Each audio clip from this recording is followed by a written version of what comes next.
कि मुझे कोई सा एक टेम्परेचर चाहिए, मान लो हमारे यहाँ पर कोई सा सी टेम्परेचर है, तो हमने इस वाले को इस जगह पर बोल दिया कोई सा सी टेम्परेचर, तो उसके करस्पॉन्डिंग हमने बोला कि वो एफ में कुछ एफ मिल रहा है हमें, ये हमने बोला। तो एक्चुअली अब हमें रिलेशन चाहिए, है ना, तो मैं बस वो रिलेशन क्रिएट करने जा रहा हूँ और कुछ नहीं है, रटना तो यही है ना। वो कैसे आया, ये रिजल्ट कैसे आया, मैं आपको वो बताने जा रहा हूँ, बस ये एक्सप्लेनेशन बता रहा हूँ कैसे आया। तो तुम ये देखोगे कि देखो ये एंगल तो हमेशा कांस्टेंट है बेटा, है ना, tan थीटा, तो मैं ये बोल सकता हूँ ना कि this upon this is equal to this upon this tan theta, दोनों का बराबर होगा ना। तो भैया हम आईआईटी का एक क्वेश्चन लिखो बेटा, सब लोग आपकी स्क्रीन के सामने आ रहा होगा एक क्वेश्चन, जल्दी से इसको क्वेश्चन को सोल्व करो आप। बेटा ये सब छोटी मोटी चीजें हैं मगर आपको पता होना जरूरी है।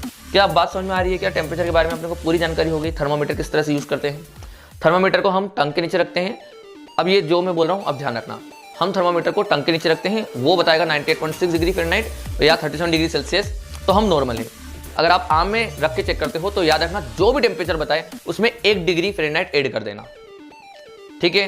तो अगर वो चीज इससे ज्यादा निकले तो आपको फीवर है, इससे कम निकले तो आप ठंडे हो गए हो, है ना। अब अगर आप रेक्टल या ईयर से मेजर कर रहे हो। हेलो दोस्तों, मेरा नाम है आशीष सोनी और आज हम शुरू करेंगे क्लास 11th का एक नया चैप्टर, बहुत ही प्यारा चैप्टर जिसका नाम है हीट एंड थर्मोडायनेमिक्स। तो दोस्तों ये जो चैप्टर है बहुत ही महत्वपूर्ण है पूरे एंटायर फिजिक्स में, इसका एक अलग ही महत्व होता है। इनफैक्ट आइंस्टीन के हिसाब से अगर हम बात करें तो आइंस्टीन की जब थ्योरी ऑफ रिलेटिविटी आई थी उसके बाद उन्होंने हर सेक्टर में कुछ ना कुछ मॉडिफिकेशन करे थे एक्सेप्ट दिस चैप्टर, क्योंकि उन्होंने यहाँ पर ये कहा था कि आज से 100 साल पहले जैसे ये था वैसा आज भी है और आगे भी वैसे ही रहेगा, क्योंकि यहाँ पर जो रिजल्ट है वो एकदम एक्सपेरिमेंटल पर बेस्ड है, उसमें कोई बदलाव नहीं किए जा सकते और मैं तो क्या कोई भी नहीं करेगा। तो अब आप ये सोच सकते हैं कि यहाँ पर आइंस्टीन की तरफ से इतना महत्वपूर्ण है, तो उन्होंने इतना महत्व दिया है, तो अपने जो कॉम्पिटिटिव एग्जाम है वहाँ पर भी इनका इस चैप्टर का महत्व तो होगा ही, सही बात है। अच्छा, दूसरी बात यह है दोस्तों कि जिस भी बच्चे को यहाँ पर मैकेनिक्स अभी तक अच्छे से नहीं आई है तो उसके लिए एक खुशी की बात हो सकती है, क्योंकि यहाँ पर मैकेनिक्स के कॉन्सेप्ट बहुत ही कम लगने वाले हैं, बिल्कुल ना के बराबर लगने वाले हैं। क्लियर? तो अगर दोस्तों आप लोगों को मैकेनिक्स अभी तक नहीं आया है तो यहाँ पर बिल्कुल नए एकदम डिफरेंट कॉन्सेप्ट है, बिल्कुल अलग कॉन्सेप्ट यहाँ पर यूज होंगे। जो पढ़ाया जाए बस उस तरह से अच्छे से पढ़ लो, आपका पूरा चैप्टर बहुत ही अच्छी तरह से हो जाएगा, ये मेरी गारंटी है। क्लियर? एक और बात यहां पर हम ये बोलेंगे आपको दोस्तों कि आप लोगों ने अगर हम बात करें मैकेनिक्स की तो क्लास 11th में आप लोगों ने लगभग 7-8 महीने तक मैकेनिक्स पढ़ी होती है, जबकि आप लोग यहां पर सिर्फ 1 महीने हीट एंड थर्मोडायनेमिक्स पढ़ लो, आपको बहुत अच्छे से आ जाएगा। क्लियर है क्या? और कमाल की बात यह है दोस्तों कि जितना पोर्शन, जितने नंबर ऑफ क्वेश्चन मैकेनिक्स से आएंगे आपके पास, उतने ही number of question nearly heat and thermodynamics से भी आ जाते हैं। क्लियर? ये बात ध्यान रखिएगा। तो यहाँ पर सबसे महत्वपूर्ण बात तो यही हो गई है कि वहाँ पर मैकेनिक्स सीखने के लिए हमने 7-8 महीने लगा दिए, जबकि हम 1 महीने में अगर हीट एंड थर्मोडायनेमिक्स अच्छे से कर ले दोस्तों तो हमारे नंबर उतने ही पक जाएंगे जितने वहाँ पर मैकेनिक्स में आते हैं। तो बच्चे इस चैप्टर को छोड़ के चले जाते हैं, तो प्लीज़ इस चैप्टर को तो आप कतई मत छोड़ना, ठीक है, क्योंकि कुछ चैप्टर तो यहाँ पर कुछ टॉपिक तो ऐसे भी हैं जो केमिस्ट्री में भी आपने कभी ना कभी देखे हैं। क्लियर है क्या? तो यहाँ पर आप खुद देखिए ना कि एक तीर से 2 निशाने, ठीक है ना, क्योंकि यहाँ पर जो ये टॉपिक है केटीजी और थर्मोडायनेमिक्स आप लोगों ने कहीं ना कहीं केमिस्ट्री में भी पढ़ रखा है, तो अगर आपका ये अच्छा है तो यहाँ पर फिजिक्स से भी नंबर मिलेगा और वहाँ पर केमिस्ट्री से भी नंबर मिल जाएगा। तो चलिए टाइम वेस्ट नहीं करते हैं और अब हम कॉम्पिटिटिव एग्जाम के हिसाब से समझ लेते हैं कि ये कितना इंपॉर्टेंट है हमारे लिए। क्लियर? तो दोस्तों अगर हम बात करें नीट के लिए तो नीट के पॉइंट ऑफ व्यू से अगर हम देखें तो इसमें हमेशा से मिनिमम 6 क्वेश्चन आए ही हैं, हमेशा से इसमें 6 क्वेश्चन आए ही हैं, ये बात ध्यान रखिएगा। क्लियर? तो 6 या 6 से 7 क्वेश्चन 2015, 16, 17, 18, 19 किसी भी ईयर में आप बात कर लो, आपको मिनिमम 6 क्वेश्चन तो दिख ही जाएंगे। क्लियर है? अब बात करते हैं दोस्तों जेई मेंस के बारे में। तो जेई मेंस में दोस्तों अगर हम बात करें जब 30 क्वेश्चंस आते थे तो नियरली 3 to 5 क्वेश्चन मिनिमम पूछे ही जाते थे। ये मिनिमम बता रहा हूं बेटा, 3 से 5 क्वेश्चन पूछे ही गए हैं, ठीक है, जब 30 क्वेश्चन आया करते थे। तो 5 क्वेश्चन, जैसे अभी 2019 की बात करें तो उसमें भी बहुत सारे पेपर में 5 क्वेश्चन भी पूछे गए हीट एंड थर्मोडायनेमिक्स से। क्लियर है क्या? जेई एडवांस की बात करें तो दोस्तों जेईई एडवांस में आप ये मान के चलिएगा कि आपको पक्की बात है कि 4 से 6 क्वेश्चन आपसे पूछे ही जाएंगे, ये बात ध्यान रखिएगा। और 4 से 6 क्वेश्चन मेरे ख्याल से दोस्तों कम नहीं होते हैं, अच्छा खासा इसके अंदर से कंटेंट पूछा जा रहा है। क्लियर? तो आई होप कि आप लोगों को इसको देखकर बहुत कुछ समझ में आ गया होगा कि यार ये जो यूनिट है बहुत ही इंपॉर्टेंट यूनिट है और बहुत कम समय में बहुत ज़्यादा नंबर दिला देगी आपको, है ना। मैकेनिक्स को सीखने के लिए आपने 7-8 महीने लगाए, जबकि इसको सीखने के लिए आपको 1 महीना अगर आपने दे दिया, ठीक है, और आपने जितनी मैकेनिक्स में मेहनत करी है उसका सिर्फ 1/5 मेहनत भी यहां पर कर दिया, तो ये मान के चलिए आप लोगों को यहां से नंबर पकाना ज्यादा आसान है एज कंपेयर टू मैकेनिक्स।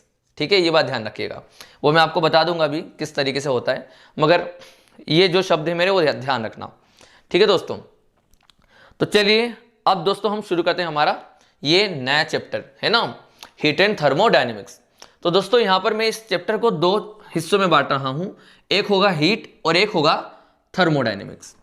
तो दोस्तों हीट के अंदर हम ये 4 चीजें पढ़ते हैं, थर्मोमेट्री, कैलोरीमेट्री, थर्मल एक्सपांशन और हीट ट्रांसफर। और थर्मोडायनेमिक्स के अंदर हम केटीजी और लॉज ऑफ थर्मोडायनेमिक्स पढ़ते हैं, लॉज ऑफ थर्मोडायनेमिक्स। ठीक है, सेकंड लॉ ऑफ थर्मोडायनेमिक्स भी पढ़ेंगे हम पर हम, ठीक है, रेफ्रिजरेटर साइकिल और ये सब भी हम यहाँ पर पढ़ेंगे, बहुत इंपॉर्टेंट है, इसमें से पक्का हमेशा क्वेश्चन आते ही आता है।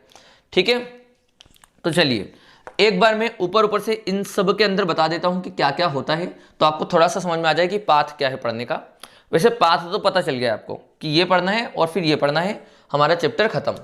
ठीक है, अब मैं आपको नंबर ऑफ लेक्चर्स बता देता हूं कि देखिए इस पूरे को खत्म करने में दोस्तों आप ये मान के चलिए कि लगभग 11 इसमें लेक्चर्स बन सकते हैं, 11 या 12 मैक्सिमम बता रहा हूं बच्चे में, 11-12 लेक्चर्स में ये पूरा हीट एंड थर्मोडायनेमिक्स खत्म हो जाएगा आपका। क्लियर है क्या? और आप यहीं पर आप देख सकते हो कि मैकेनिक्स में कितने आपको लेक्चर्स लग गए, है ना। तो यहाँ पर 11-12 लेक्चर्स में आपका ये समाप्त हो जाएगा। अब बात कर लेते हैं कि हीट के अंदर हमें जो ये पढ़ना है ये है क्या चीजें, है ना। तो मैं आपको थोड़ा सा बस एक ओवरव्यू दे रहा हूं कि यहाँ पर मेनली क्या पढ़ना होता है। तो जैसे पहला है बेटा अपना थर्मोमेट्री।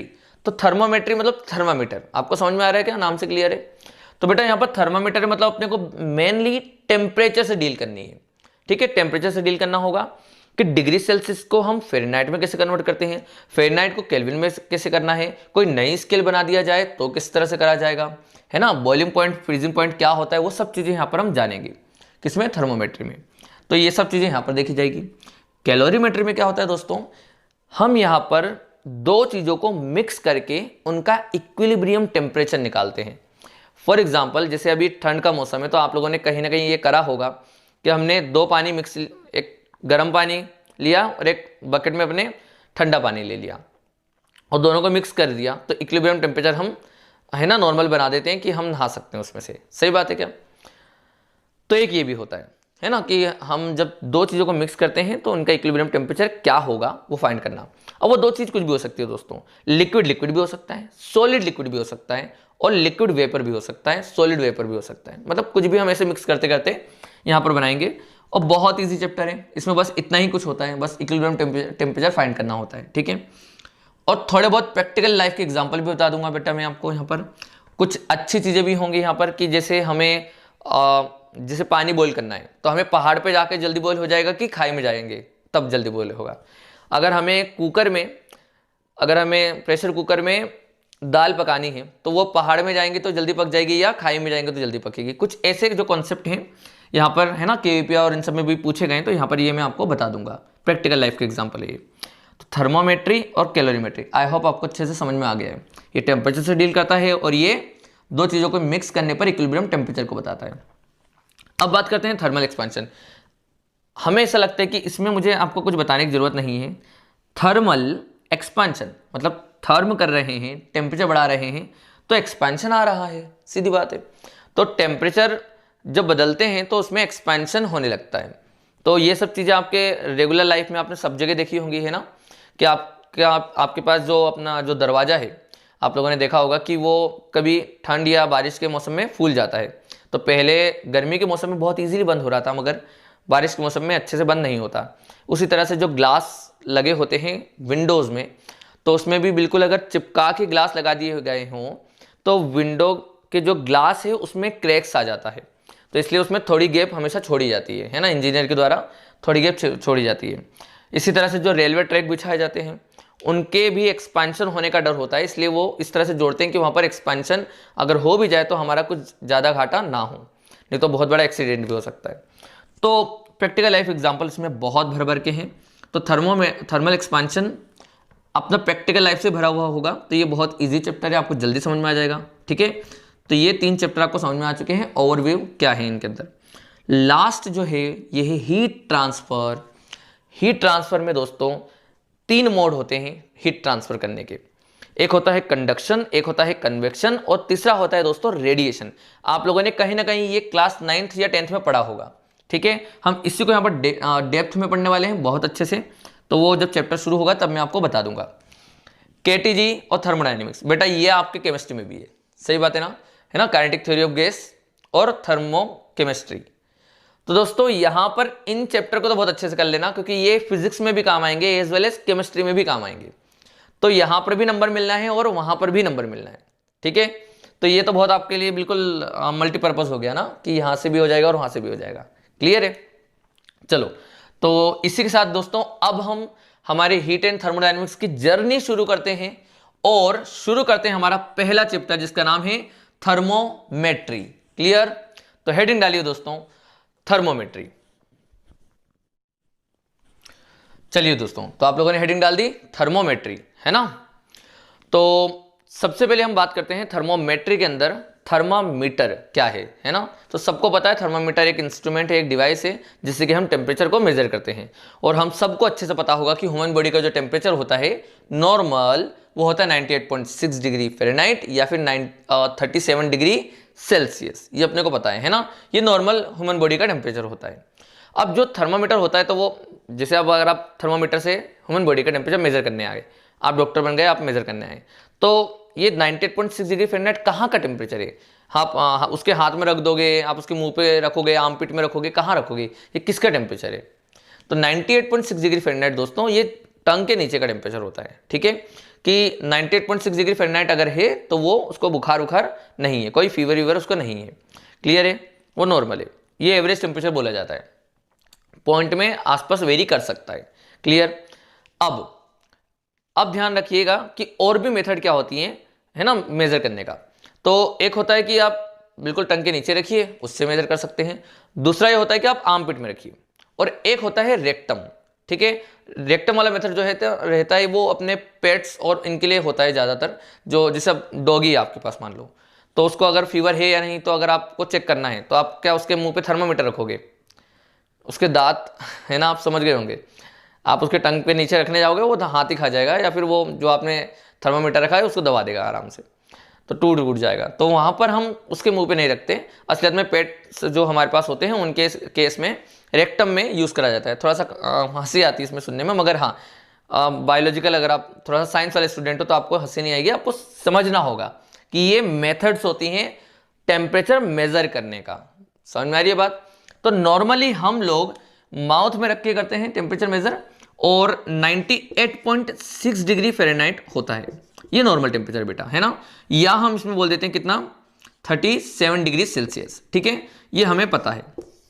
अब अगर मान लो आर्मपिट से मेजर कर रहे हो कि आपको बुखार है या नहीं है, तो दोस्तों याद रखना कि आर्मपिट का नॉर्मली अगर हम बात करें तो आर्मपिट का 1 डिग्री फ़ारेनहाइट कम ही होता है। तो अगर आपको फीवर नहीं है तो आर्मपिट आपको शो करेगा कितना, यहाँ पर होना चाहिए लगभग 1 डिग्री कम, है ना। तो मैं -1 लिख दूं क्या इसमें से। जैसे आप मान सकते हो कि नॉर्मल अगर बात करें तो नॉर्मली ये हो जाएगा 97.6 डिग्री फ़ारेनहाइट। बात समझ रहे हो क्या?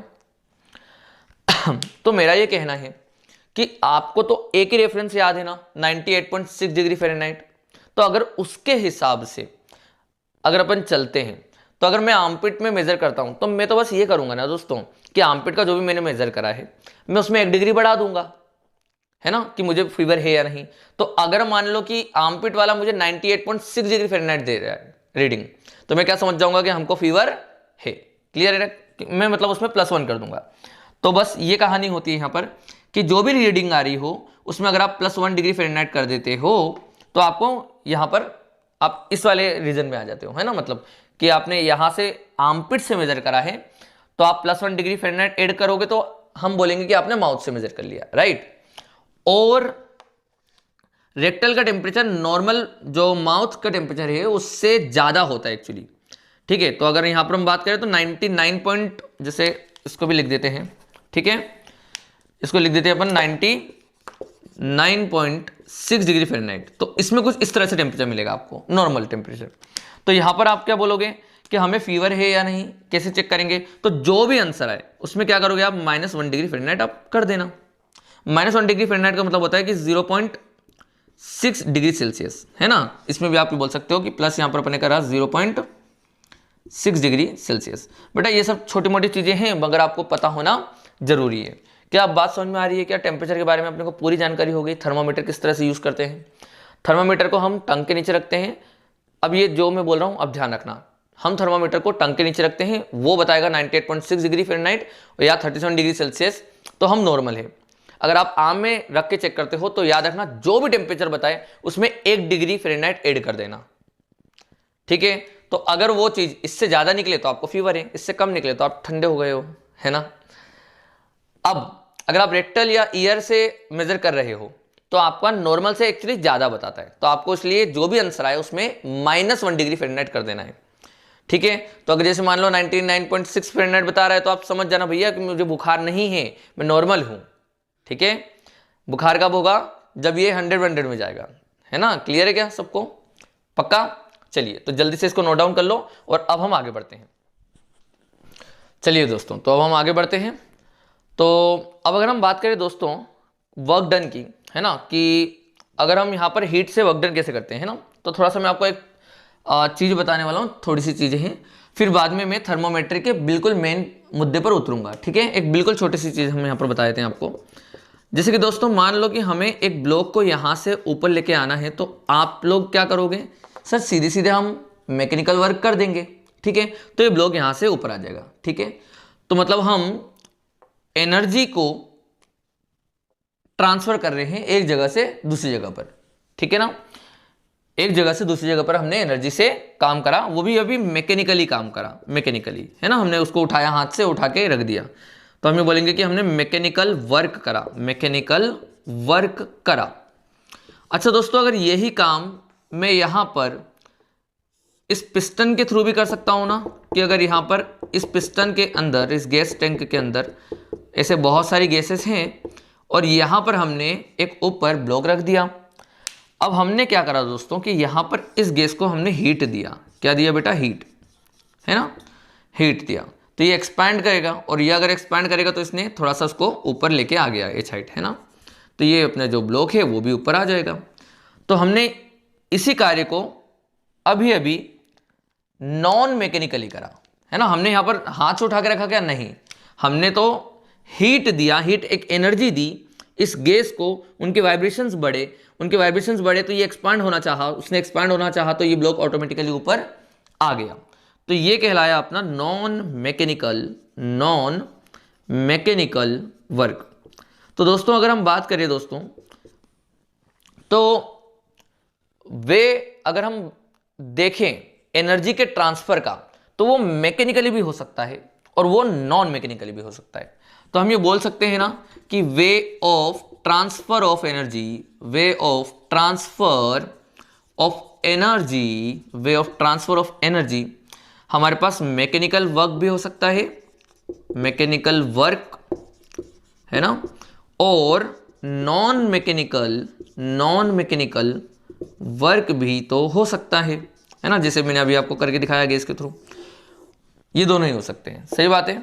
अच्छा दोनों इन दोनों के लिए एक चीज अपन ध्यान रखेंगे कि जो हीट वाला वर्क है, जैसे अभी हमने क्या करा कि हीट एनर्जी को कन्वर्ट करा मैकेनिकल वर्क में, है ना, और आप सबको पता होगा कि मैकेनिकल वर्क को भी हम कन्वर्ट कर सकते किसमें? हीट एनर्जी में, है ना। तो हीट एनर्जी और मैकेनिकल वर्क, हीट एनर्जी, है ना, और मैकेनिकल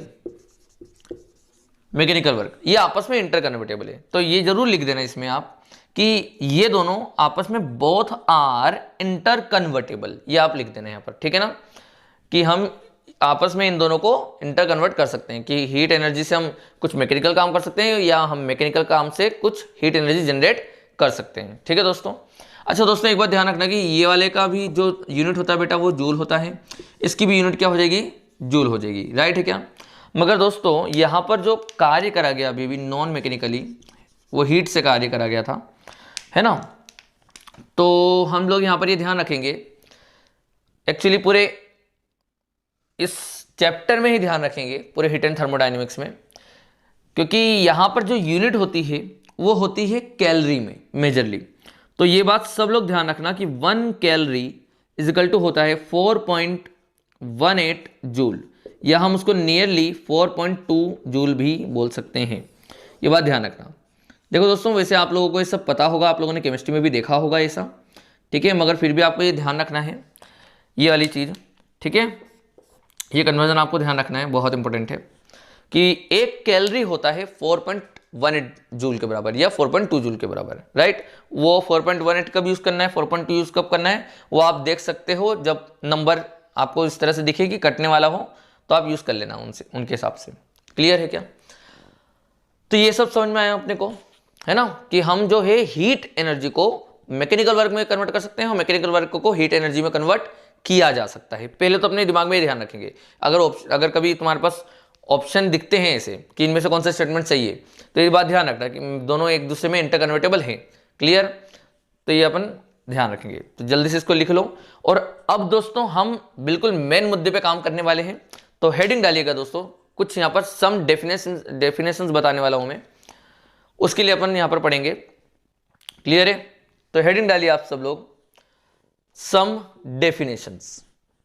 तो चलिए दोस्तों, अब हम जल्दी से ये डेफिनेशंस पढ़ लेते हैं, क्योंकि ये डेफिनेशंस दोस्तों आप लोगों को एज इट इज कैलोरीमेट्री में भी काम आएगी। तो इन तीनों चीजों को ध्यान से समझना है आपको, ठीक है। कौन कौन सी डेफिनेशन है, टेम्परेचर, इंटरनल एनर्जी और हीट, ये तीनों ही अपने को ध्यान रखना है, कैलोरीमेट्री में भी सेम यूज होंगी। क्लियर। चलिए दोस्तों, तो अब टेम्परेचर क्या है, तो हम बिल्कुल नॉर्मल भाषा में बोलते हैं कि सर कोई कितना गर्म या ठंडा है उसको हम टेम्परेचर बोलते हैं, मतलब कि डिग्री ऑफ हॉटनेस और कोल्डनेस, है ना, टेम्परेचर होता है, सबको पता है। मगर इसको साइंटिफिकली अगर दोस्तों बोला जाए ना, तो साइंटिफिकली हम यहां पर बोलेंगे, जैसे तुम सबको भी पता है कि टेम्परेचर क्यों आया, क्योंकि एटम्स मोशन में थे, रेंडम मोशन कर रहे थे, है ना, तो उनकी काइनेटिक एनर्जी के कारण वो टेम्परेचर जनरेट होता है। अब क्या है ना, देखो, अगर वो गैसियस एटम है तो उसमें काइनेटिक एनर्जी होगी, अगर वो गैसियस एटम नहीं है, सॉलिड वाला एटम है, तो क्या होगा, तो वाइब्रेशन एनर्जी से वो गर्म करेगा, सीधी बात है। तो अभी हम यहाँ पर लिख देते हैं कि इसको साइंटिफिकली अगर लैंग्वेज में बोले इसी डेफिनेशन को, कि डिग्री ऑफ हॉटनेस और कोल्डनेस, है ना, तो साइंटिफिकली में हम ये बोलेंगे कि average kinetic energy of each molecule, each molecule. Clear है क्या। इस तरह से आप बोल सकते हो। काइनेटिक एनर्जी का वर्ड बस बेटा अपन ने गैस में यूज करा है ना, अगर कोई और चीज हुआ तो अपन को वहां पर एनर्जी लिखना पड़ेगा ओनली, ये बात ध्यान रखना, है ना। ये तो अपन गैस के लिए अपन लिख रहे हैं, बस ये है बात, अपने को समझ में आ रही है। टेम्परेचर की डेफिनेशन क्या होती है बेटा, डिग्री ऑफ हॉटनेस और कोल्डनेस, ठीक है, कितना ज्यादा गर्म या ठंडा है। साइंटिफिकल लैंग्वेज में अगर हम बोले तो हम बोलेंगे average kinetic energy of each molecule, है ना, फॉर द गैसेस, और अगर सॉलिड वर्ल्ड में है तो उसको आप एवरेज एनर्जी भी बोल सकते हो। तो टेम्परेचर के बारे में आपको सब कुछ क्लियर हो गया, है ना, टेम्परेचर के बारे में। अच्छा, टेम्परेचर एक फंडामेंटल क्वांटिटी है, आप सबको पता हो, तो जिसकी यूनिट जो होती है वो केल्विन होती है ना, मैंने आपको बता रखा है पहले भी। तो इसकी यूनिट क्या होती है, एसआई यूनिट केल्विन। ठीक है दोस्तों, याद रखना, डिग्री सेल्सियस मतलब लिख देना, है ना। कभी भी तुमको सिंगल टेम्परेचर दिखे तो ये बात ध्यान रखना कि उसकी जो एसआई यूनिट है वो केल्विन है। अब आगे बढ़ते हैं। केल्विन स्केल कभी भी नेगेटिव नहीं हो सकती, मतलब केल्विन स्केल में 0 एंड है, उसके नीचे वाला टेम्परेचर एग्जिस्ट ही नहीं करता इस पूरे ब्रह्मांड में, इस पूरे यूनिवर्स में 0 केल्विन के नीचे कोई टेम्परेचर एग्जिस्ट नहीं करता, ये बात ध्यान रखना। हम 0.000001 में जा सकते हैं, मगर 0 डिग्री टेम्परेचर जो है, 0 केल्विन टेम्परेचर जो है वो हम कभी भी अचीव नहीं कर सकते, ये बात ध्यान रखना। साइंटिस्टों ने लैब के अंदर बहुत हाई टेम्परेचर भी बनाया है, 10⁸ डिग्री सेल्सियस तक भी गए हैं, है ना, 10⁸ केल्विन तक। और जो बहुत कम डिग्री सेल्सियस अगर अपन बात करें कितना लो में गए हैं टेम्परेचर में, तो वो नियरली स्पिन कूलिंग के हिसाब से 10⁻⁸ केल्विन तक भी गए हैं। अब याद रखना 10⁻⁸ is not a negative term, it's just 0.000000001। Clear है क्या? ये कुछ ऐसा है, 0 केल्विन को हम कभी भी अचीव नहीं कर पाते हैं, ये बात ध्यान रखना। तो चलो ये तो हो गया ऑल अबाउट टेम्परेचर। अब हमें टेम्परेचर के बारे में सारी जानकारी पता है। अब मैं आपको बताने जा रहा हूं इंटरनल एनर्जी और हीट। तो दोस्तों इंटरनल एनर्जी बॉडी के टेम्परेचर के कारण आती है, ये बात ध्यान रखना। जिस भी बॉडी में टेम्परेचर है तो उसके अंदर इंटरनल एनर्जी होगी, ये बात ध्यान रखना। तो अब हमें ये समझ में आ गया कि इंटरनल एनर्जी क्या होती है। इंटरनल एनर्जी सर बॉडी के अंदर टेम्परेचर के कारण होती है, या हम बोले बॉडी के अंदर जो रेंडमनेस होती है ना एटम की, उनके कारण उस बॉडी के अंदर एक इंटरनल एनर्जी होती है। ठीक है, अब इस इंटरनल एनर्जी का कुछ पार्ट अगर फ्लो कर रहा हो एक बॉडी से दूसरी बॉडी में, तो उस फ्लो वाली एनर्जी को बोलेंगे हम हीट। बात समझ में आ रही है क्या? अगर इस इंटरनल एनर्जी का कुछ पार्ट अगर फ्लो हो रहा है तो उस पार्ट को हम बोलेंगे हीट। दोनों डेफिनेशन एक बार आप रीड कर लो। क्या है? Internal energy, the energy associated with the body due to its temperature. Temperature है तो इंटरनल एनर्जी होगी ड्यू टू इट्स टेम्परेचर, या हम बोले due to randomness of the atom, है ना, तो उसको हम बोलेंगे इंटरनल एनर्जी। अब बात करते हैं हीट की। तो हीट क्या है? The part of internal energy which is transferred from one body to another body due to temperature difference. Temperature difference के कारण एक बॉडी से दूसरी बॉडी में जाने वाला इंटरनल एनर्जी का कुछ पार्ट को ही हम क्या बोल रहे हैं? हीट। और आप सबको पता होगा कि हीट हमेशा जो फ्लो होती है वो हायर टेम्परेचर से लोअर टेम्परेचर में होती है। क्लियर है क्या दोस्तों? पक्का? तो ये सब हो गई अपने पास डेफिनेशंस किनकी? टेम्परेचर, इंटरनल एनर्जी और हीट की। क्लियर है क्या बेटा? टेम्परेचर रेंडमनेस के कारण आता है एटम्स के, जहां टेम्परेचर है वहां इंटरनल एनर्जी है, और जहां इंटरनल एनर्जी अगर एक बॉडी से दूसरी बॉडी में ट्रांसफर होने लगी तो उस ट्रांसफर वाली एनर्जी को हम बोलने लगेंगे हीट। बॉडी के अंदर है तो इंटरनल एनर्जी, और ट्रांसफर हो रही है तो वो हीट एनर्जी हो जाएगी। क्लियर? चलिए दोस्तों, तो अब हम कुछ बेसिक पॉइंट पे बात कर लेते हैं, जल्दी से इसको रफ कर देता हूं मैं, है ना। तो अब आगे बढ़ते हैं। चलिए दोस्तों, तो अब जितना बोर होना था वो अब हम हो लिए हैं। ठीक है, जितने भी डेफिनेशंस थे वो सब हमने जितना भी सब क्लियर कर दिया है।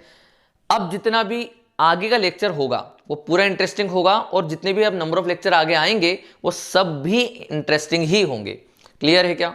तो अब बिल्कुल अच्छी तरह से मन लगा के अपने को पढ़ना है। क्लियर है क्या?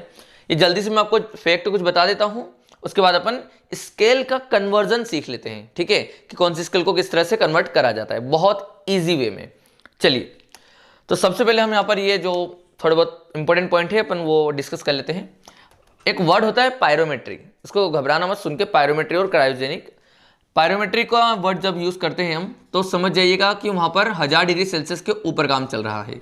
1000 डिग्री सेल्सियस के ऊपर, वैसे 800-900 डिग्री सेल्सियस पर भी जब अपन आते हैं ना तो हम पायरोमेट्री का वर्ड यूज करने लगते हैं।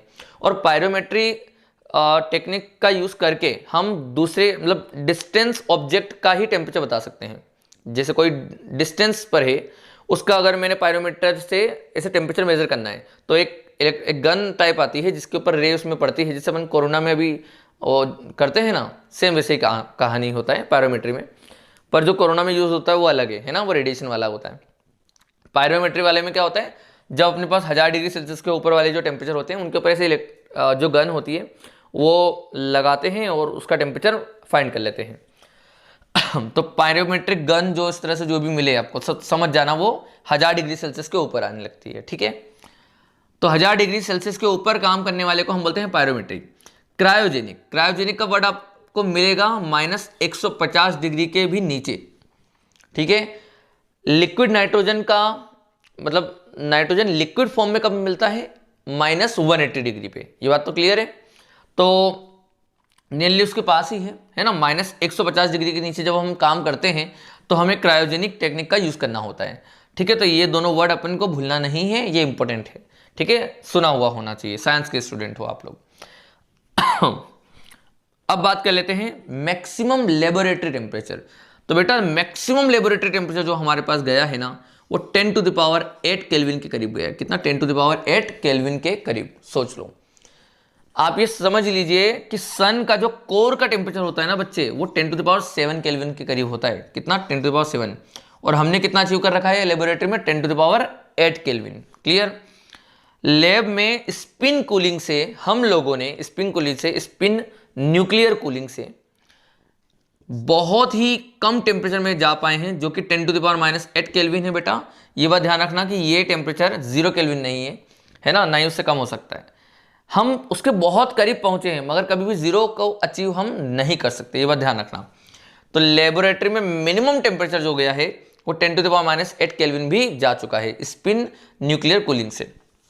सन का जो सरफेस टेम्परेचर होता है बेटा, वो लगभग 6000 केल्विन से 7000 केल्विन के करीब होता है दोस्तों, है ना। और जो कोर का टेम्परेचर होता है मैंने आपको पहले बता दिया, 10⁻7 केल्विन होता है। ह्यूमन के बारे में बात करें तो ह्यूमन जो अपने पास होता है वो 98 पॉइंट ह्यूमन बॉडी का टेम्परेचर, जो कि मैंने आपको पहले भी बताया था, तो 98.6 डिग्री फ़ारेनहाइट होता है दोस्तों, या बोले 37 डिग्री सेल्सियस होता है, या बोले हम 310.15 केल्विन होता है ना। ये अपने को बिल्कुल अच्छी तरह से याद होना चाहिए, है ना, होना चाहिए याद वैसे तो, है ना। इतनी सारी चीज़ें अपन पढ़ रहे हैं और ये सब चीज़ें ना याद हो, है ना, टेम्परेचर वाला अपन पढ़ रहे हैं चैप्टर, और ये याद ना हो तो फिर तो, है ना, डूब मरो।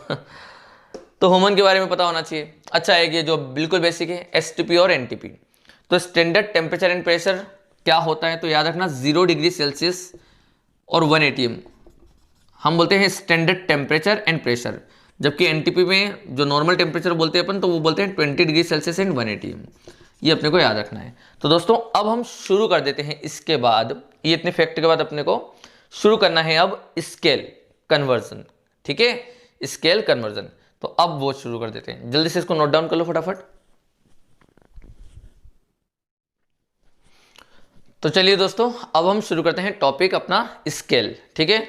तो दोस्तों स्केल वैसे बहुत सारी प्रकार की होती है, मगर हमें मेजरली यहाँ पर सेल्सियस स्केल, केल्विन स्केल और फ़ारेनहाइट स्केल को पढ़ना है। और भी स्केल होती हैं, र्यूमर स्केल, रेक्टाइन स्केल, बहुत सारी होती हैं, मगर हमें भी उन सबसे मतलब नहीं है। कहाँ से ये कॉन्सेप्ट आया है, ये सब जो भी है वो सब बताने का टाइम नहीं है। हम फोकट की ये सब बातें नहीं करेंगे, हम बात करेंगे मुद्दे वाली बात, ठीक है।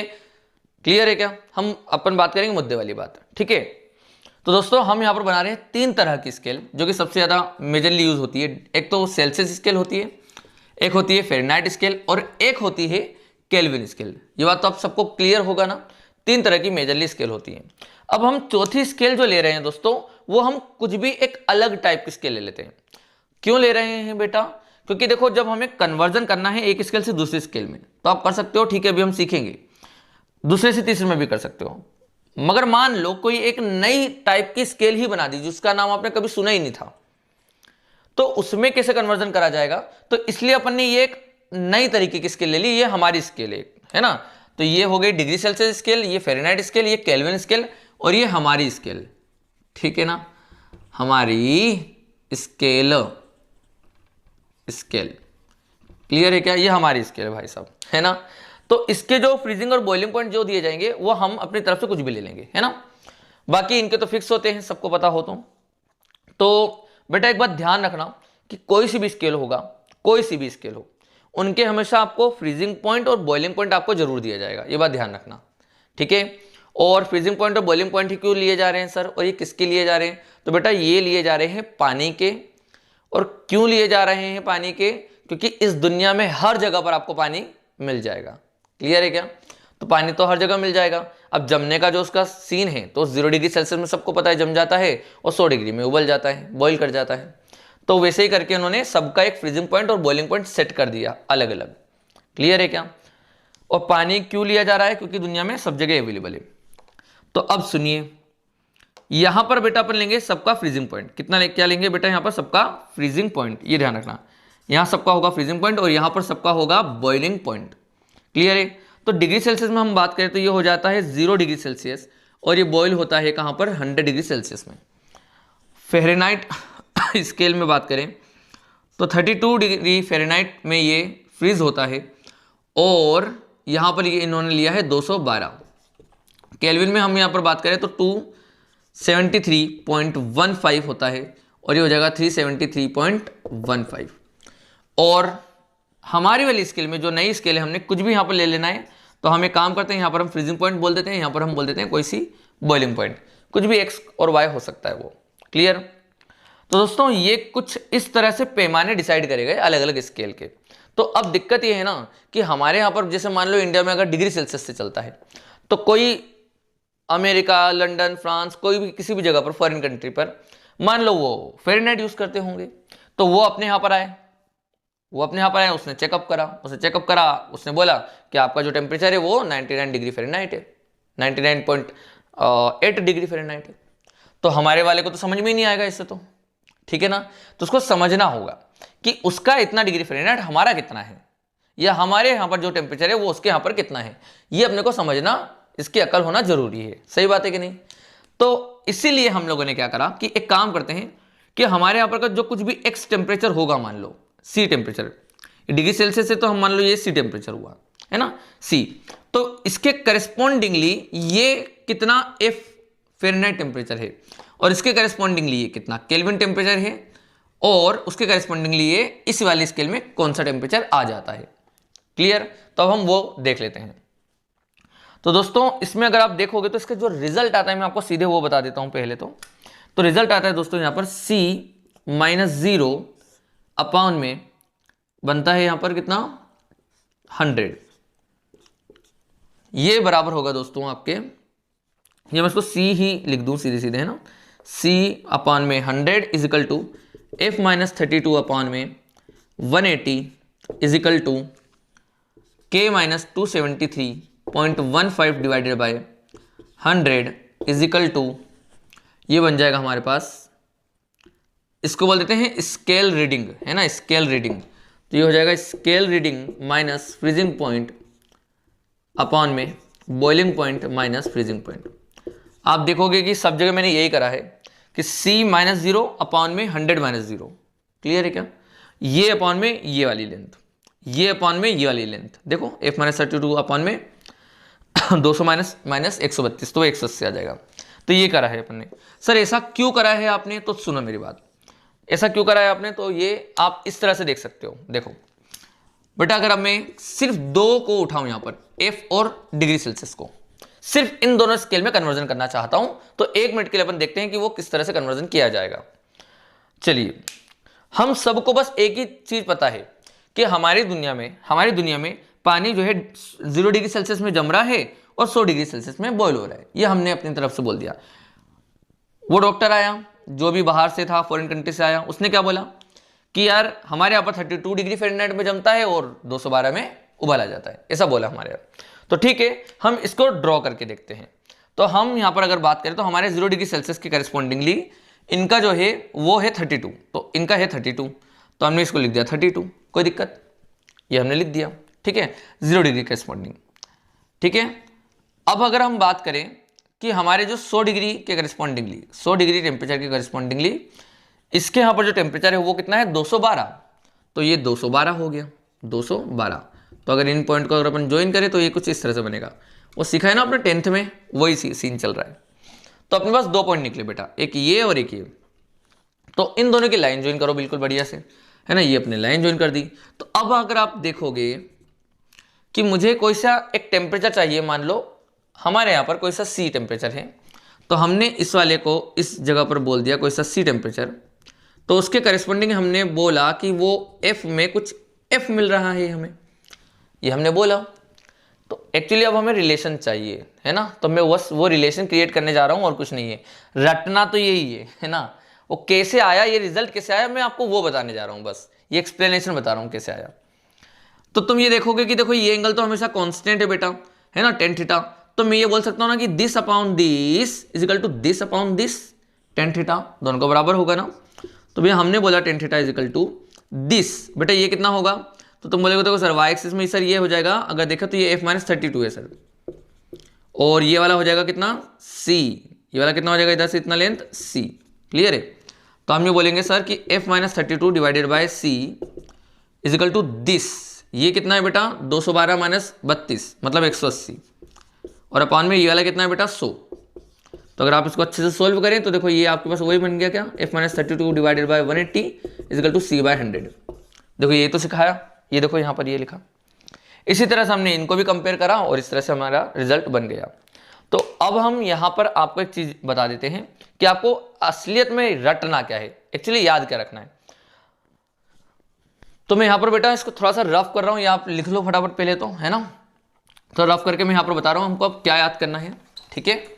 और उसी से सारे क्वेश्चन हो जाएंगे और उसी के साथ हमारा ये चैप्टर भी यहाँ पर खत्म हो जाएगा दोस्तों, ठीक है। तो अब हमें जो चीज याद रखना है वो ये है कि c/10 is equal to f-32 divided by 18 is equal to k-273.15 divided by, वैसे आप इसको नियरली 273 भी ले सकते हो, है ना। ऐसे गुस्सा मत हो जाना कि सर ये पता नहीं कितना गंदा नंबर लिखा है आपने, है ना। वो उन्होंने लिखा है, ठीक है, बुक्स में है, और जो साइंटिस्ट ने लिखा है वही वाले नंबर से अपन ने, ठीक है। तो इस तरह से ये एक हो जाएगा अपने पास याद करने का, ठीक है, ये बात ध्यान रखना। और एक बात ये ध्यान रखना कि अगर तुम इनमें से किसी भी चीज को इसके इक्वल कर रहे हो ना दोस्तों, तो वो जीरो लगाना मत भूलना, है ना। बेटा जीरो से जीरो काट सकते हो, मगर इतने सेक्टर में काट सकते हो ना, इतने में, वहां तो अभी जीरो लिखा नहीं है, तो इज इक्वल टू के उधर कुछ भी मत कर देना, ठीक है। तो अगर जीरो काटना है तो इन तीनों के लिए काटना। इसके इक्वेट में मैं स्केल रीडिंग माइनस ये वाला फॉर्मूला नहीं लिख सकता, क्योंकि तुमने जीरो काट दिए हैं, समझ में आ रहा है क्या। और अगर लिखना चाहा तो इक्वेट में, तो फिर 10 वाले को उधर भेजना पड़ेगा, है ना। अब पता नहीं समझ में आ रहा है कि नहीं तुम्हें, बस ये सब है। मेनली आपको जो सच में याद रखना है वो ये है एक ही चीज कि scale reading minus freezing point upon में boiling point minus freezing point. बस इस दुनिया में हमेशा के लिए ये चीज हमेशा के लिए कांस्टेंट है, ये ध्यान रखिएगा। बस हर जगह पर ये चीज आपको कांस्टेंट दिखेगी, चाहे कोई सी भी स्केल हो, जिसका नाम आपको पता हो, जिसका नाम आपको ना पता हो, सब के लिए ये चीज हमेशा कांस्टेंट रहेगा। एक चीज अपन ध्यान रखेंगे दोस्तों, कोई सी भी स्केल हो, आपको उसमें दो चीज दी जाएगी, एक बॉइलिंग पॉइंट और एक फ्रीजिंग पॉइंट। क्या दिया जाएगा? बॉइलिंग पॉइंट और फ्रीजिंग पॉइंट। अगर आपको स्केल रीडिंग दे दिया तो अब आपको वहां पर क्वेश्चन पूछा जा सकता है कि हमारी स्केल रीडिंग में इतना रीडिंग है, तो बताइए डिग्री सेल्सियस में कितना है, तो आप दोनों को इक्वेट करके बता देना। अच्छा दोस्तों, एक और क्वेश्चन बनाया जा सकता है जो इस तरह से होगा कि एक हमने नई स्केल बनाई, ठीक है, जिसका freezing point this and boiling point this है। हमने एक और नई स्केल बनाई जिसका freezing point this and boiling point this है। तो हमारी पहली वाली स्केल का अगर ये रीडिंग है, तो बताइए इसके करस्पॉन्डिंगली दूसरी वाली में क्या रीडिंग होगी। तो क्या करोगे? ये चीज कर देना, है ना। SR1 माइनस FP1 मतलब पहली वाली के लिए सब चीजें, ये पहली वाली के लिए इजिकल टू यही पूरा कंडीशन दूसरी वाली के लिए, और क्या, ठीक है। तो बेटा इसी के साथ अपन बात करें तो ये अपना चैप्टर समाप्त होता है, ठीक है। ये अपना चैप्टर समाप्त हो गया है। अब मैं इसके ऊपर आपको क्वेश्चंस बता देता हूँ जल्दी जल्दी, ठीक है। नीट वाले बच्चे ध्यान से सुनना, ये जो अभी आपको बताने वाला हूँ क्वेश्चंस, उनमें से तो बिल्कुल सीधे सीधे फंस जाएंगे आपको क्वेश्चंस, है ना। और कुछ IIT के क्वेश्चंस कराने वाला हूँ बच्चों, तो आप सब भी ध्यान रखना, है ना। जल्दी से इसको नोट डाउन कर लो फटाफट, और अब देखो क्वेश्चंस, है ना।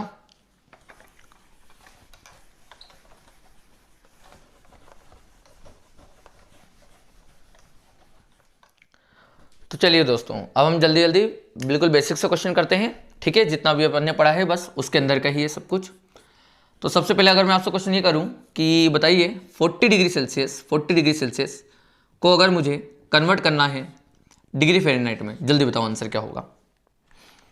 देखो बेटा, आपको सबको याद हो कि जो डिग्री सेल्सियस से केल्विन का जो कन्वर्जन है वो सबसे ईजी होता है ना। वो तो सबको पता है कि 273 ऐड कर देते हैं, है ना। तो फ़ारेनहाइट में थोड़ा सा अंतर होता है, तो इसलिए मैं आपको वो पूछ रहा हूँ। 40 डिग्री सेल्सियस है तो कितना फ़ारेनहाइट होगा, कैसे करेंगे बेटा? फॉर्मूला क्या है याद करो। तो C बाय क्या होता है 10 is equal to F-32 divided by 18, ये होता है ना। आप इसमें काट भी सकते हो, उसमें कोई दिक्कत नहीं है, वो अपनी अपनी इच्छा के ऊपर है। आप इसको 5 लिख के इसको 9 लिख दो, कोई दिक्कत नहीं है।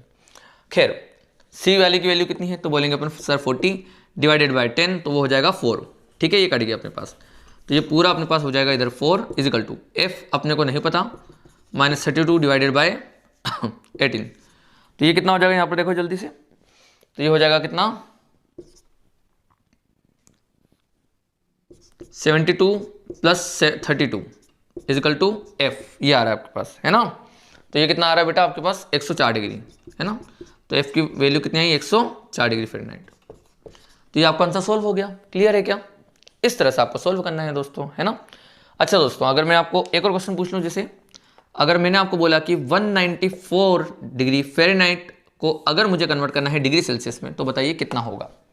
जल्दी करो बेटा, 194 और ये वो क्या बोल रहा हूँ बेटा, फ़ारेनहाइट को कैसे करोगे, सेम इसी तरह से कर देना। ये वाला फॉर्मूला होता है ना, तो क्या बोलेंगे, देखो इस वाले फॉर्मूले में c/10, सर c तो नहीं पता हमें, है ना, c/10 इजिकल टू एफ हमको पता है 194, तो 194 माइनस 32 डिवाइडेड बाय बेटा कितना आ जाएगा 18, राइट। अच्छा इन दोनों को माइनस करो तो कितना आएगा, देखो जरा, 4 में से 2 2, यहाँ से हो जाएगा 6, यहाँ से हो जाएगा कितना 162 डिवाइडेड बाय 18, तो ये कितने बार में कट रहा है जल्दी से बताओ।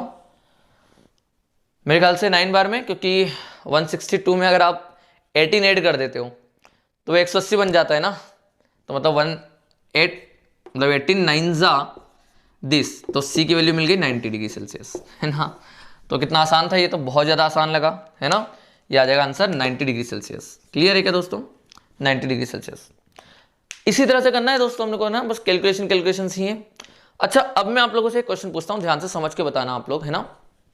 जैसे मैंने आपसे बोला जीरो, देखो मिनिमम टेम्परेचर जो हम बोल रहे हैं उसके करेस्पॉन्डिंगली सब चीज समझते हैं। मिनिमम टेम्परेचर जो होगा दोस्तों वो क्या है, तो तुम बोलोगे सर 0 केल्विन, बिल्कुल सही बात है 0 केल्विन। तो 0 केल्विन बोलो या आप बोलो -273.15, ये बोलो, कोई दिक्कत नहीं है ना। अच्छा 1 डिग्री सेल्सियस मुझे बोलना हो, जैसे मान लो 1 केल्विन बोलना है जैसे, तो समझ रहे हो 0 डिग्री सेल्सियस कितना होता है, 0 डिग्री सेल्सियस, तो अपन बोलते हैं सर 0 डिग्री सेल्सियस के करेस्पॉन्डिंग 273.15 था, तो 1 डिग्री सेल्सियस के करेस्पॉन्डिंग क्या होगा सर 273.15 में 1 को ऐड कर देना। तो सर जैसे अगर हम बोले 27 डिग्री सेल्सियस, तो हम क्या बोलेंगे, तो सर 273 डिग्री सेल्सियस में 27 को ऐड कर देना, मतलब 300 केल्विन हो जाएगा। तो डिग्री सेल्सियस से केल्विन में बदलना तो बहुत आसान है, हम तो बदलते आए हैं, है ना। तो बस फ़ारेनहाइट में थोड़ा सा अंतर आता है, तो इसलिए फ़ारेनहाइट को अपन को करना होता है। खैर मैं तो अभी आपको इसके लिए बोल रहा हूँ, मिनिमम टेम्परेचर 0 केल्विन है, सबको अच्छे से पता है, तो उसके करेस्पॉन्डिंगली अगर हम डिग्री सेल्सियस में पता करें तो वो ये हो जाएगा, इसके नीचे टेम्परेचर नहीं जा सकता। अब अगर यही चीज मुझे फ़ारेनहाइट में पता करना है तो आंसर क्या होगा बताओ जल्दी, क्या होगा आंसर। तो आप केल्विन वाली स्केल और फ़ारेनहाइट वाली स्केल को ज्वाइन कर देना, है ना। तो क्या आंसर आएगा आप निकालना, तो शायद वो 459.62 के करीब जाता है शायद, है ना। तो याद रखना फ़ारेनहाइट स्केल कितनी नीचे जा सकती है, -459 डिग्री फ़ारेनहाइट, ये बात ध्यान रखना, है ना। 460 के करीब जा सकती है वो। तो ये जो आपको दिख रहा है ना, अभी आपको जरूर लग रहा होगा कि सर ये तो फोकट की चीज़ आपने बता दी, आगे आपको पता चलेगा ये इंपॉर्टेंट है ना, ये भी इंपॉर्टेंट होता है। तो ये ध्यान रखना है अपने को, सब नोट कर लो फटाफट, ठीक है, कर लिया नोट, आगे बढ़ते हैं। अब एक क्वेश्चन लिखो, क्वेश्चन लिखो जल्दी से। क्वेश्चन ये है दोस्तों सबका कि आपको डिग्री सेल्सियस, डिग्री फ़ारेनहाइट और केल्विन स्केल में क्या करना है, आपको बताना है कि ये दोनों किस टेम्परेचर पे सेम रीडिंग बताएंगे। आप समझ रहे हो क्या, कौन से टेम्परेचर पे दोनों का रीडिंग सेम होगा। इन दोनों के लिए निकालो, इन दोनों के लिए भी निकालो, और इन दोनों के लिए भी निकालो। क्लियर है क्या मतलब आप ये बोलना चाह रहे हैं कि if both have same reading then find that reading. Clear. तो बेटा कैसे करोगे, जल्दी जल्दी बताओ, स्क्रीन पॉज करो, आंसर दो और फिर सॉल्यूशन देखना। क्लियर, अपना हमेशा का रूल है ना। जल्दी से करो, कर लिया आप लोगों ने, स्क्रीन पॉज कर ली थी, अब इसका सॉल्यूशन देखो, है ना। देखो अगर मैं पहला वाला सोल्व करने जा रहा हूँ, है ना, फर्स्ट, ये सेकंड, ये थर्ड, तो देखो बेटा अपन फर्स्ट वाले को सोल्व करें, तो डिग्री सेल्सियस एंड फ़ारेनहाइट वाले को, अगर ये दोनों बराबर हैं तो हमारे पास फॉर्मूला होता है sir c/10 equal to f-32 divided by 18। अब क्योंकि दोनों सेम है तो इसको काम करो, x ले लो, इसको भी क्या ले लो x, दोनों को सोल्व करते हैं। तो यहाँ से इसको आप करोगे सोल्व, तो ये कितना आएगा आपके पास सर, ये हो रहा है अपना, कट कर दें इसको, ठीक है। तो ये तो 18x is equal to 10x minus 320 हो जाएगा, राइट। इसको इधर लाओगे तो ये 8 हो जाएगा, नीचे 8 × 32, तो x इजिकल टू कितना आ रहा है -40 डिग्री सेल्सियस। तो x इजिकल टू -40 आ रहा है, x इजिकल टू -40। तो अपने को ये बात समझ में आ गई, -40 डिग्री सेल्सियस बोलो या -40 डिग्री फ़ारेनहाइट बोलो, दोनों बात एक ही है। क्लियर? तो अपन ये ध्यान रखेंगे, है ना, कि -40 पर ये दोनों ही सेम हो जाते हैं। ये बात अपने को क्लियर होगी। बात करते हैं सेकंड की, मतलब कि फ़ारेनहाइट और केल्विन स्केल। फ़ारेनहाइट और केल्विन स्केल, तो इसका फॉर्मूला क्या बनेगा बेटा, F-32 divided by 18 is equal to K - 273.15 divided by 100 10 10 10 10 10 10। तो अब दोनों बराबर है, हमने बोला, तो इसको बोला अपन ने x, तो इसको भी अपन ने क्या बोला बेटा, x। अब इसे सोल्व कर लेना आप। इसे सोल्व करोगे तो भाई साहब आपको क्या मिलेगा, देखो जरा, कुछ भी गंदा सा टर्म मिलने वाला है आपको, है ना।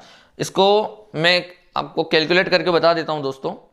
ये आपके पास लगभग आ जाएगा, ये आएगा आपके पास प्लस का 574.59 आई थिंक, है ना।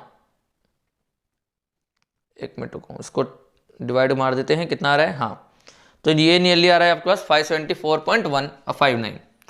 तो यहाँ पर हम बोलेंगे ये आ रहा है 574.59, ठीक है, ये अपने पास आ रहा है। तो हम ये बोलेंगे कि आप कहो या तो 574.59 डिग्री फ़ारेनहाइट या बोलो 574.59 केल्विन, दोनों बात एक ही है ना दोस्तों। ये बात तो दोनों क्लियर हो गई अपने को, मतलब ये दोनों स्केल यहां पर मैच करेंगी, ये दोनों स्केल यहां मैच करेंगी। अच्छा, तुम्हें ये भी क्लियर हो गया ना कि जो डिग्री फ़ारेनहाइट है दोस्तों, तुम ऐसा मत बोलने लगना कि सर हमारी जो स्केल है ना उसका लोअर मोस्ट पॉइंट तो आपने सर 32 बोला था। बेटा 32 इज आइस वाला टेम्परेचर, उसके नीचे भी तो जा सकते हैं ना। और उसके नीचे कितना नीचे जा सकते हैं हम नेगेटिव में, तो सर हम जा सकते हैं -470, जो मैंने अभी आपको बताया था समथिंग, है ना। कितना था वो, लगभग वो आया था अपने पास -459, मतलब लगभग 460, -460 तक हम जा सकते हैं फ़ारेनहाइट वाली स्केल में, है ना। ये बात ध्यान रखना। तो ये तो -40 गया है, तो ये तो जा सकता है ना, ये पॉसिबल है। तो ये अपना आंसर आया, ये आंसर आया। अच्छा, अब थर्ड वाला देखो, थर्ड वाला मतलब डिग्री सेल्सियस और केल्विन, बड़ा आसान। चलो, इसको किसने निकाल लिया, सबने निकाला, करें इसका आंसर पक्का। तो इसमें आंसर ये है कि भैया ये पॉसिबल ही नहीं होगा, नॉट पॉसिबल, नॉट पॉसिबल। ये कभी भी बराबर हो ही नहीं सकता, ये कभी भी बराबर हो ही नहीं सकता। आप करने की कोशिश करके देख लो। आप क्या बोलोगे सर, सी वाले में आप लिखोगे कि C/10 is equal to, Kelvin वाली स्केल में लिखोगे आप K - 273 डिवाइडेड बाय 10। और जैसे अगर आप इनमें दोनों के x को बराबर कर देते हो तो देखो आप क्या पाओगे, x/10 is equal to x/10 - 27.3। तो बेटा ये टर्म्स ही कट जाएंगे ना, और अगर ये टर्म्स कट गए तो हम ये तो सॉल्व ही नहीं कर सकते। तो मतलब हम ये बोलेंगे कि ये दोनों कभी भी बराबर हो ही नहीं सकते, ये बात ध्यान रखना। तो अपने अभी हम लोगों ने क्या क्या सीख लिया, हम लोगों ने अभी क्या क्या सीखा कि सर मिनिमम टेम्परेचर जो हो सकता है वो 0 केल्विन है, या -273.15 है, या फिर वो -459.59 है डिग्री फ़ारेनहाइट में। क्लियर? इतना नीचे हम जा सकते हैं। अब हम बात करें कि किस रीडिंग पर ये दोनों सेम होंगे, तो अब हमें वो भी पता है -40। ये दोनों किस में सेम होंगे, तो वो हमको पता है 574, और ये दोनों कभी भी बराबर नहीं हो सकते। ये बात क्लियर हो गई क्या? चलो अब अपन अब इसके ऊपर कुछ क्वेश्चंस कर लेते हैं दोस्तों, है ना। अब देखो क्वेश्चन तो वही रद्दी इसमें आते हैं, इसमें कोई ऐसा सच हार्ड क्वेश्चन तो कभी पूछा ही नहीं गया, है ना। बट हाँ, अभी IIT 2019 का क्वेश्चन मैं आपको जरूर करा देता हूँ, है ना। बाकी कुछ ऐसे हार्डवर्ड नहीं गया आज तक, यही इसी को इक्वेट करने के लिए बोल दिया जाता है कई बार, तो है ना। तो जैसे मान लो अगर आपको ऐसा दे दिया कि बताइए find the temperature if degree Celsius scale जो है वो हाफ है डिग्री फ़ारेनहाइट स्केल की रीडिंग की। समझ रहे हो क्या? स्केल रीडिंग जो डिग्री सेल्सियस में है वो डिग्री फ़ारेनहाइट के आधे के बराबर है ना। तो आपको बताना है वो टेम्परेचर कौन सा है। तो आप क्या करोगे, बड़ा आसान है सर, सेल्सियस फ़ारेनहाइट में चल रहा है वापस से मामला, है ना, इन दोनों का चल रहा है, ठीक है, तो घर घर खेल लो आपस से वही फॉर्मूला, वो गंदा सा F-32 डिवाइडेड बाय 18। अब क्या करना है सर, उसने बोला कि सर डिग्री सेल्सियस का जो टेम्परेचर है वो हाफ है फ़ारेनहाइट का, है ना। तो फ़ारेनहाइट जो भी है x है अगर, तो ये उसका आधा है सर, आधा आधा, तो आधा कर दिया अपन ने, है ना। जो भी ये है उसका जो है वो डिग्री स्केल वाला वो आधा है। सही तो करा है ना। If degree Celsius scale is half of degree Fahrenheit, तो ये अपना x है तो ये x/2 हो जाएगा। अब सोल्व कर दो दोस्तों, तो ये कितना हो रहा है देखो जल्दी सोल्व करने पर, तो कितना आ जाएगा, ये हो जाएगा 9, ये हो जाएगा, ठीक है, इसको अपन लिख दो x/10, ये हो रहा है x/(x-32) डिवाइडेड बाय 9। अब गंदा सा इक्वेशन बना, 9x = 10x - 320। सही है क्या,